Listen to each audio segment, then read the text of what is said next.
Hi, this is Coraline, aka Corey from Venus and Mars Canine. I'm going to be talking to you today about Fancy Heel, and this is a two-part series which I'll be doing both parts in this video. The first part is a limited history of the skill of fancy heeling, and the second part is going to be talking about the use of luring while teaching that behavior, how to fade off of the lure, maybe how to not use it in the first place, and what we have to think about when we're doing that. The second part is going to have a lot of video examples, so I will reference those videos, and you can find the links to those other videos, the tutorials, in the description of this video. All right, here we go. Fancy Heel Part 1, a limited history, and some rulebook citations for good measure.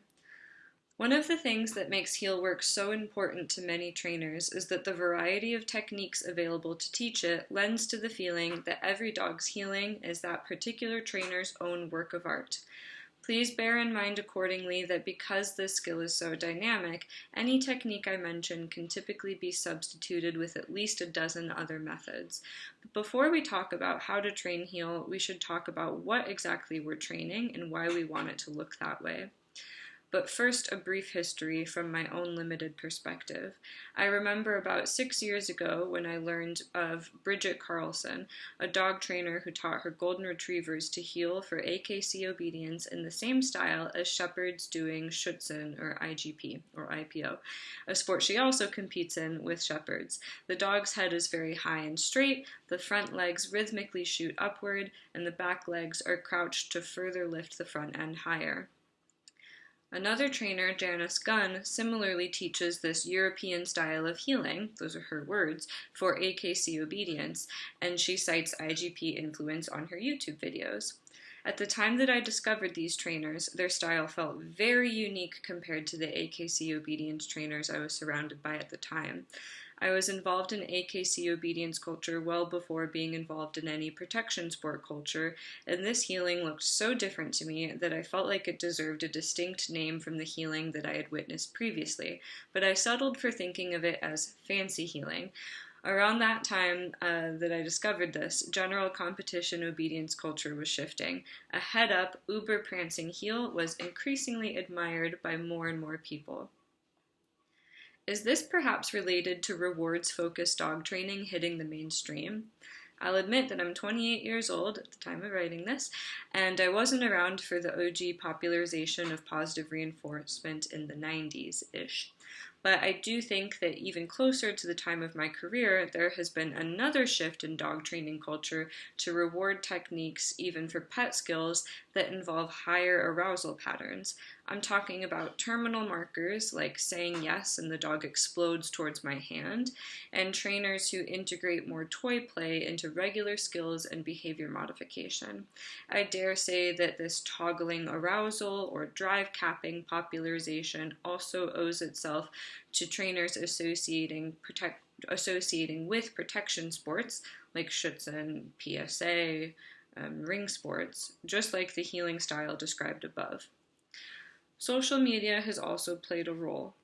What better medium to show off a physically and mentally exhausting skill than a platform that loves 5-second long videos?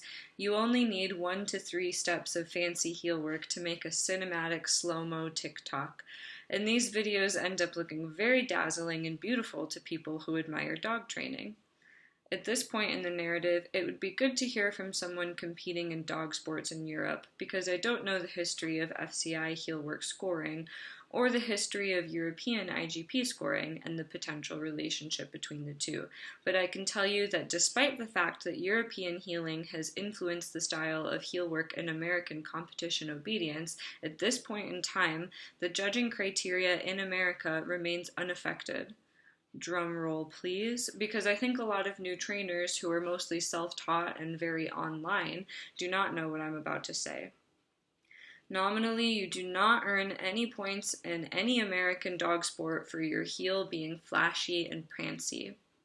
Of course, there is some unaccounted for judge discretion in any sport, but in AKC and UKC obedience, IGP, French ring, Mondio ring, and PSA, you can get the exact same score for heeling if your dog is prancing beautifully at your side with a straight up head, or if your dog is simply at your side, attentive, head curved way to the right, and walking with low feet and even a stiff pacing gait. What? So why is everyone teaching this dramatic style of heeling then? That's right, the answer is mostly because it looks cool. Some people might have other answers related to the dog's mental state, arousal level, and focus, but still, there are plenty of trainers who compete at high levels in AKC obedience and protection sports that have dogs who are extremely attentive, perform well, and do not prance with a dramatically high and straight head. As far as I can tell, it's mostly about style. Why does this matter beyond being interesting? Because when you're training heeling, you should know what you want your dog to look like. What criteria will you be flexible on, and what is a must-have for you before competing? This information will guide what techniques you utilize to train your heel. The flashiest heeling on social media is currently being done by people competing in IGP and PSA. I have included their rulebook entries below for heel work. I also added the AKCs. Notice what they don't say. And just so you know, I did not include the rulebook for Mondio Ring or French Ring because their heeling exercises are worth so few points compared to the rest of the exercises. So from the PSA rulebook, basic position, which means heel position, each obedience exercise shall begin and end in a basic position. I just realized reading this, that's not a proper use of the word shall. Each obedience exercise shall begin and end in a basic position. Basic position is defined as heel position when halted. This is my note here. I could not find heel position defined beyond what I've copied and pasted here. Please let me know if I missed something. I even researched this on Facebook groups and stuff. It's just not defined even though they use the words heel position.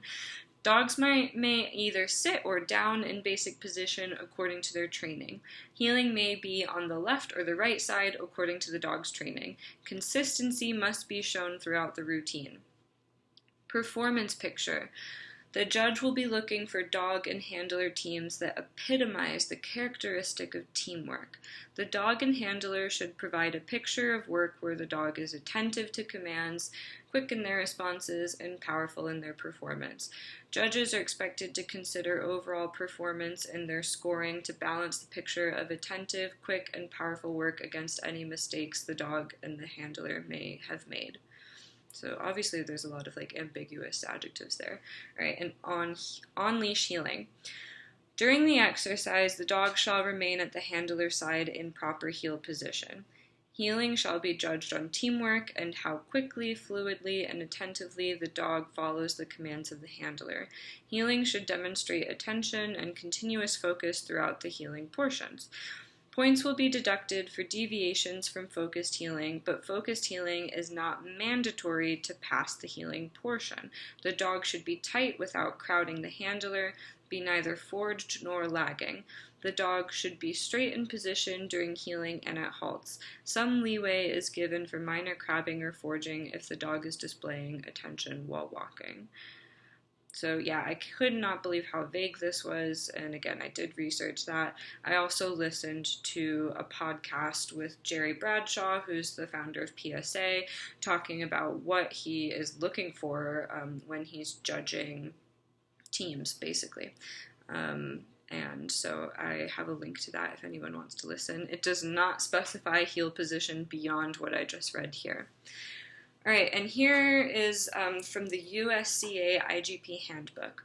When assessing each exercise, the dog's behavior must be carefully observed, starting with the basic position until the end of the exercise. Correct position is always parallel to the handler in basic position or heeling, as close as possible without touching or crowding the handler. Basic position. Each exercise begins and ends in the basic position. The basic position may be taken only once in the forward direction before each exercise. Taking additional basic positions will result in a point deduction or termination of the exercise. In the basic position, the dog must be attentive to the dog handler and sit with the shoulder blade at knee height to the left of the handler and parallel straight alongside of the handler. In the basic position, the dog handler must not have a splayed straight leg stance, and both arms must be relaxed and loosely hanging at the side of the body. The hands may be inside or outside of the dog as long as they are not intentionally being positioned to influence the dog. When the handler approaches the dog to pick it up from basic position, the handler must be in line with the dog's shoulder. If the dog moves back to assume basic position on command if the dog moves back to assume basic position on command, the pickup to basic position is faulty. Heeling on leash and off leash heeling, aka free heeling. The dog has to follow his dog handler out of the basic position with a verbal command to heel. The dog must walk in a natural, purposeful manner without stress, confident, attentive, and in harmony with the handler.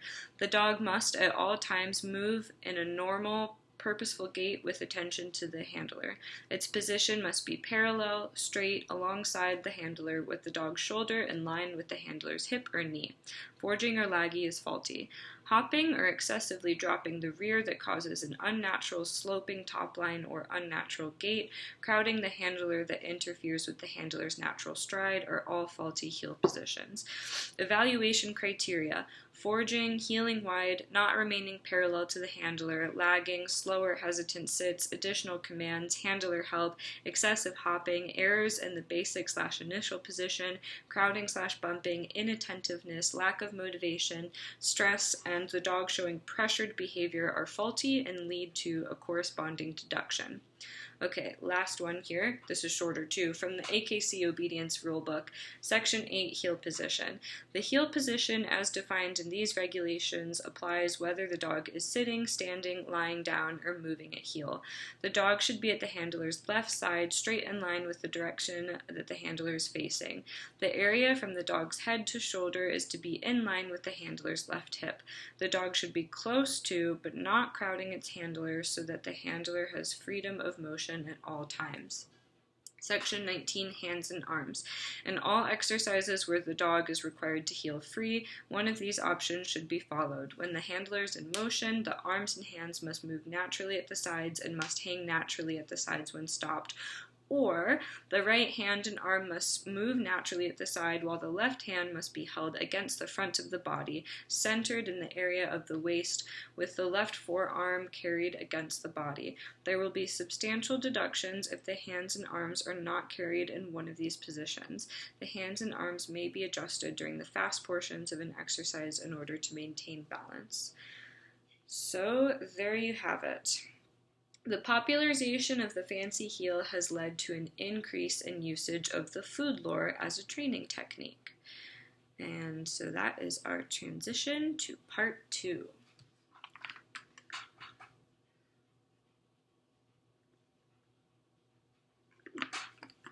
Fancy heel part 2. Lore, lore, go away. As fancy heel exploded in popularity, so did the heavy use of loring as a technique for teaching heel.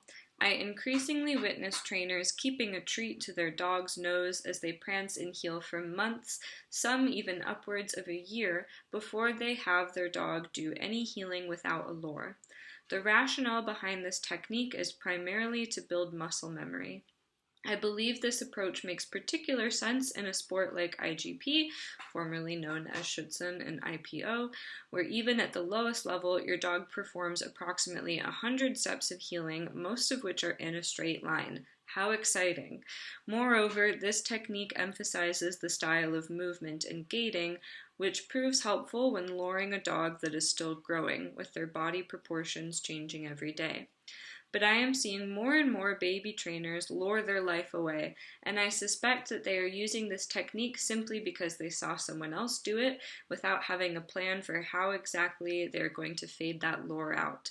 Good on you guys for trusting the process, but lucky for you, I have trust issues and I'm constantly analyzing the entirety of every training plan, wanting to understand things from start to finish. So let's talk about how to fade that lure, because you might be more ready to do so than you realize.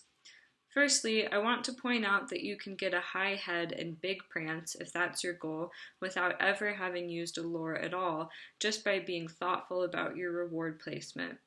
In other words, if you put your reward where you want your dog's head to be, that's where the head will go, and where the head goes, the body follows. My Rock and Rally-O curriculum does not include luring after the pivot bowl stage. Now let's talk about what exactly luring affects. Attention and motivation. Just like when you're working a distracted green dog and get the food out to lure a sit, you can practice skills in cheat engagement by using a food lure. Heeling is a way harder skill than sitting, so it makes sense to do more thoughtful cheating in your heel work than it does in a simple skill like sit. Head position and focal point. Your dog needs a visual focal point while heeling. They need to decide where to fix their gaze even as they move their body through turns and pace changes with you in order to have the consistent picture that will earn you top scores. A direct lure, meaning food right against their nose, allows you to manipulate head position and not worry about a focal point as you work on body position. An indirect lure, meaning food or a toy above the dog's head, will have a relationship with the focal point, as we'll discuss below. Prance. The higher the head, the more prance you typically get as the dog aims upward, and the higher the head, the more weight shift you typically get to the back legs, which leads to higher front legs and even more prance. Body position and movement. Depending on your sport of choice, the dog's head/shoulders need to be around the seam of your pants, and regardless of your sport of choice, the body needs to be straight. Your lure places the dog where you want them, including through turns if you lure your dog's head to the side. You should be thinking about these three components and working on different exercises for all three in order to fade off of the lure. Now let's talk about attention and motivation. Your dog should be giving you their undivided attention in heel work even as they are perceiving stimulus in the background. This is high-level stuff. Impulse control, focusing around distractions, motivation, and engagement are imperative to good heel work. Understanding chaining and duration is also imperative. Those are big subjects that I'm not going to go into detail about here, but in short, if your dog's work ethic and self-control are questionable, you need to deal with that first, outside of the context of heeling without a lure, before working on anything but a few steps forward in heel in a quiet environment. Warm up. Even if your dog is well versed in ignoring distractions, you need a contextual warm-up routine that lets them know you are expecting not just polite behavior, but 100% focus. Sometimes that warm-up routine needs to involve acclimating to the stimulus of the environment you're in. Here's a video, link below, where I work on that with a younger version of Cupid in a brand new space. The exact right routine is going to depend on your dog's individual personality as well as expectations based on what other activities or sports they participate in beyond just competition obedience. For example, you should probably have a different warm-up routine for nose work where you want the dog to be outwardly focused and competition obedience where you want them to be focused on you. Head position and focal point. You have a few different options here. And you will also decide how much you want to pick the dog's focal point versus letting them find one naturally. AKC Rally note. In Rally, you can keep a hand or a closed fist above the dog's head as a final picture, even at a competition level. You cannot have a hand above the dog's head for AKC obedience or most protection sports. Even in Rally, though, if you have a hand above the dog's head, it should never look like a lure, because that's what's in the rules. You shouldn't look like you're luring your dog anywhere, but it can be kind of like a target. A natural focal point. For a natural focal point, many dogs will try to make eye contact with you while heeling, since so much of our training reinforces eye contact. This can cause problems as the dog attempts to wrap around you in order to look into your eyes more easily. However, if your body position criteria is precise and upheld well, it is possible for some dogs to make eye contact and heel correctly. Just be careful not to stare back at them and thus further tempt them to get in front of you like they are used to. in other exercises, that is. A natural focal point can also be a product of simple reward placement. If you consistently put the cookie right by your hip, the dog is likely to look at your hip. The stranger the focal point is, like staring at your armpit or forearm, the more repetition you have to put in order to be successful. Looking at your face feels intuitive to most dogs, but staring at a weird part of your body takes more convincing. The position of the head, straight or crooked, or bent, is also a factor. The bend in the neck and the focal point obviously have a relationship with one another. A head that is straight up is easier to pull off in sports where you can put a hand on the outside of the dog's head, not AKC obedience, because the dog learns to balance their head in between your hip and your hand, and also because you can stash rewards in your armpits and drop them to the dog. You want to work on your focal point in stationary heel position, and here's a video example of that in the description below. And then you want to proof your focal point against distractions in stationary heel position too. Touch. A touch skill, either a single bop or holding the nose to your hand, can act as a substitute for a perfectly placed reward, since you can ask your dog to touch your hand exactly where you want their head to be. The above link also contains an example of this. Similarly, some trainers teach their dog to touch or stare at a target, such as a piece of tape or post-it note on their hip, arm, etc. Gradually, they blend their stimulus into the actual part of their body that they want the dog to focus on. Do be careful about having your dog touching a part of your body as part of the final picture, though, because that will lose you points in most sports if the judge is paying attention to that. You won't always lose points, but it could lose you points in AKC obedience, IGP, or PSA, like if the dog's head is consistently bumping your hip. All right, fading a direct lure.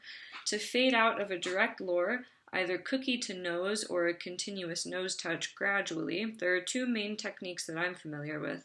For the first, you bring the target up higher, then bring it back down. For the second, you flash your hand behind your back and then bring it back to the dog to reward. You can do this in motion, walking a straight line, or stationary. The trick is being sneaky, basically just flashing your hand from where they're used to into the new spot. In my favorite overall system that I currently teach to most of my competition obedience clients, I start with a lure on the pivot bowl. Over the course of a few weeks, I bring the lure up higher while working on left turns on the pivot bowl, and then fade it out completely to my final desired hand position. They're still on the bowl at this point.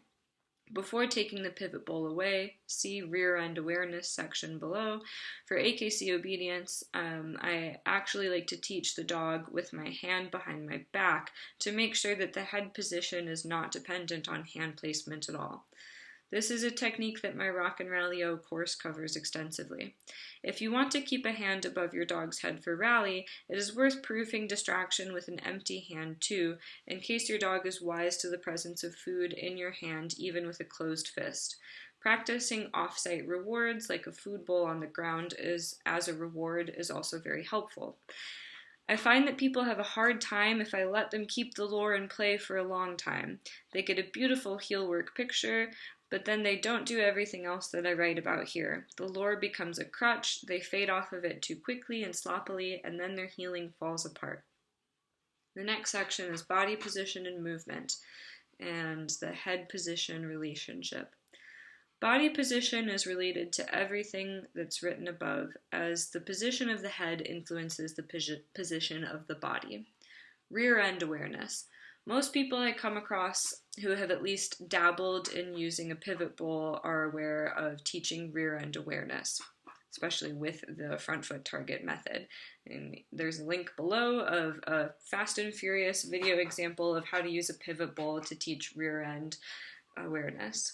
But if you haven't been exposed to that or tried it before, you should get on that. It is my favorite tool for teaching heel, and even pivot bowl techniques that I find to be inferior still get the ball rolling in a helpful way. The pivot bowl is my favorite way to fade off of the lure, as I talked about earlier, because the prop by itself can start cueing offered sidestepping with zero hand help if you play your cards right. Again, my online rally course goes into this in depth, but the linked video tutorial above can get you started for free. There's a link video tutorial below because this is the video where the links are in the description. Next section is trotting. If you want a prancy trotting heel, you can shape the motion outside of heel so that you can get the motion without worrying about perfect position. This step is not strictly necessary for heel work, but will likely release you from the chains of direct luring if you are worried about prance in your heel. You can shape the behavior by walking backwards instead of forwards, having your dog follow your high hand on the right side of your body and or away from your body, or having them trot in a circle or straight line following a target stick. Combine with an encouraging and continuous verbal cue if you want to get fancy with it, like go, go, go, or trot, trot, trot, trot, something like that. Turns, halts, and first step forward. I like to practice first steps out of halting, and turns, left and right, all in isolation, meaning in separate foundational exercises, since all of these elements contain significantly unique movements that are easy for the dog to get sloppy about if you're not paying attention to exactly how they perform them. If you haven't done due diligence truly teaching the dog how to move through these skills, you will have a hard time fading your lore. Not to beat a dead horse, but yes, my online rally course covers this in depth as well. In conclusion, the more you follow your dog's natural way of moving, the less upfront work and less maintenance training your heel will require. If you're not sure what you want your heel to look like or why you have a certain video from social media in your head as the gold standard, revisit the first section, or part 1 of this article for my limited history of the fancy heel. That was because I wrote it in 2 separate parts. Sorry, I didn't need that for the full video. Heel work is hard, but if you do it right, it should be fun for both you and your dog. Now, get off that damn lure.